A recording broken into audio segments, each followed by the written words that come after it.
शदीद गरीबी ने उसे सड़कों पर भीख मांगने पर मजबूर किया, मगर भूख ने उसे एक कारोबार का आगाज करने वाला और मल्टी करोड़पति बना दिया। मेहनत हमेशा खामोश होनी चाहिए, नतीजे वक्त पर छोड़ने चाहिए और फिर दुनिया को खुद ही पता लगता है। सोने का चम्मच लेकर हर इंसान पैदा नहीं होता, इसके लिए कोशिश करनी पड़ती है। रेणुका आराध्या की कहानी एक दिलचस्प दास्तान है कि कैसे एक आदमी मुश्किलात का सामना करते हुए अपनी तकदीर को अपने ही हाथों से बदल सकता है। 55 साला रेणुका एक इंडियन बिजनेसमैन है जिसकी कहानी वाकई हैरत अंगेज है। प्रवासी कैब सर्विस का मालिक है जो इंडिया के शहर बेंगलुरु में मौजूद है। रेणुका के पास आज तकरीबन 1000 गाड़ियां और 40 स्कूल बसेस हैं। इसका एम्पायर आज 38 करोड़ इंडियन रुपए का है, यानी तकरीबन पाकिस्तानी 1.25 अरब रुपए। धूल से उठकर अपनी मेहनत और अज़म से सड़क से एम्पायर तक, रेणुका की कहानी आज आपको सुनाने जा रहा हूँ। अपने वालिद के साथ भीख मांगने से लेकर झाड़ू लगाने तक रेणुका ने जिंदगी के हर मौके पर मुश्किलात का सामना किया। वो सिक्योरिटी गार्ड के तौर पर काम कर चुका है और लाशों को गाड़ियों में ले जाने जैसे अजीब व गरीब काम भी किए।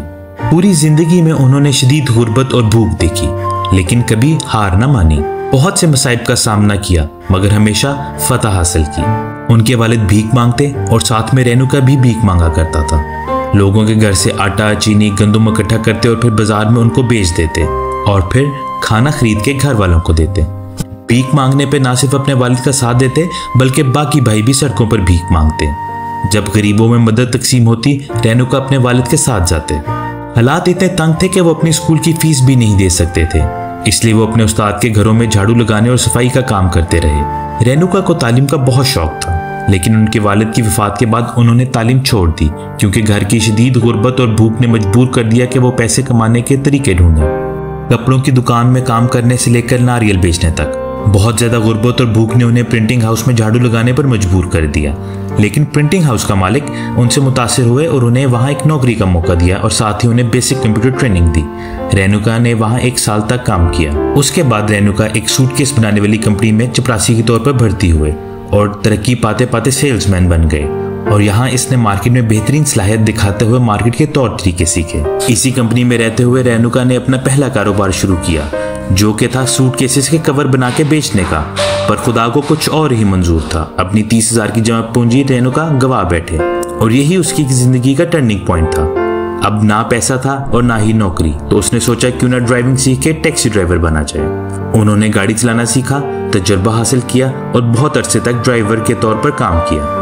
रेणुका हमेशा से अपना खुद का काम शुरू करना चाहते थे, इसलिए इसके लिए कोई भी काम छोटा या बड़ा ना था। टैक्सी ड्राइवर से वो एक ट्रांसपोर्ट कंपनी में बतौर ड्राइवर भर्ती हुआ और आहिस्ता आहिस्ता तरक्की पाता गया।